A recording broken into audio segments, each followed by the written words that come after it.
পাঠক্রমের হাত ধরে আমরা জেনে এসেছি কিভাবে অতি অল্প সময়ে অনুকূল পরিবেশকে হাতিয়ার করে বহু এককোষী জীব শুধুমাত্র মাতৃকোষের বিভাজনের মাধ্যমে তৈরি করে চলেছে অপত্য।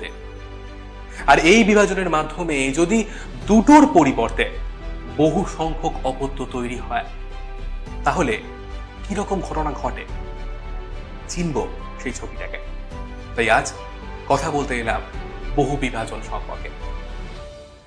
বহু বিভাজন নিয়ে আলোচনা করতে গেলে শুরুতেই জানতে হয় এই প্রক্রিয়াটা ঠিক কোথায় দেখা যায়। আসলে এককোষী অ্যামিবা কিংবা প্লাজমোডিয়ামের মতন অণুজীবের মধ্যে কিন্তু ধরা পড়ে এই প্রকার বিভাজনের ছবি। সেই ছবিটাকেই আরো স্পষ্ট রূপে জানতে আমরা এখন চোখ রাখবো অ্যামিবার বহু বিভাজন পদ্ধতিটার উপর। অনুকূল পরিবেশে আমরা অ্যামিবা নামক এককোষী জীবটাকে দ্বিবিভাজন পদ্ধতিতে বংশবিস্তার করতে দেখেছি। কিন্তু পৃথিবীর পরিবেশ তো সতত পরিবর্তনশীল, আর সেই কারণেই এরা এই বহু বিভাজন পদ্ধতিকেই অত্যন্ত দক্ষতার সঙ্গে ব্যবহার করে প্রতিকূলতার সঙ্গে লড়াইয়ে জয়ী হয়েছে, টিকিয়ে রাখছে প্রতিকূল পরিবেশে নিজেদের অস্তিত্বকে। এখন এই প্রতিকূল পরিবেশে অ্যামিবার কিছু প্রজাতি বহু বিভাজনের শুরুতেই তাদের ছদ্মপদ বা সিউডোপোডিয়াগুলো গুটিয়ে নেয়।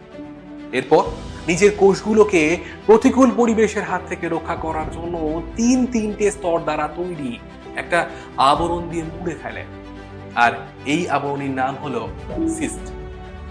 বাইরের থেকে ভেতরের দিকে ঢুকলে এই সিস্টের তিনটে স্তর হলো যথাক্রমে এপিসিস্ট, মেসোসিস্ট এবং এন্ডোসিস্ট। আর সিস্ট দিয়ে নিজের শরীরকে ঢেকে ফেলার এই পদ্ধতিটার নাম হলো এনসিস্টমেন্ট। কিন্তু না, এখানেই শেষ হয়ে যায় না অ্যামিবার আত্মরক্ষার লড়াইয়ের বাকি অংশ জানার জন্য চলো ঢুকে পড়া যাক সিস্টের ভেতরে এবং জেনে নেওয়া যাক এই অবস্থায় অ্যামিবা কোষের নিউক্লিয়াসটা কি করে চলেছে। সিস্টের মধ্যে অ্যামিবার কোষের নিউক্লিয়াসটা বারংবার বিভাজিত হয়ে অসংখ্য প্রায় 200-র মতন ছোট ছোট অপত্য নিউক্লিয়াসকে তৈরি করে।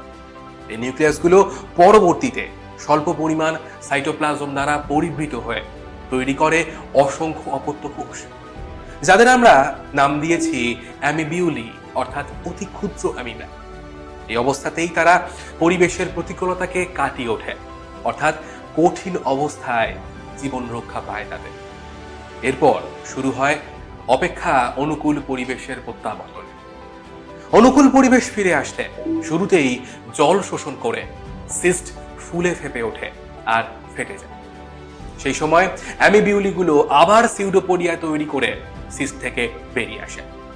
এখন এই বন্দি দশা কাটিয়ে সদৃশ অ্যামিবাগুলো মুক্ত হয়ে নতুন পরিবেশে স্বাধীন জীবনযাপন শুরু করে।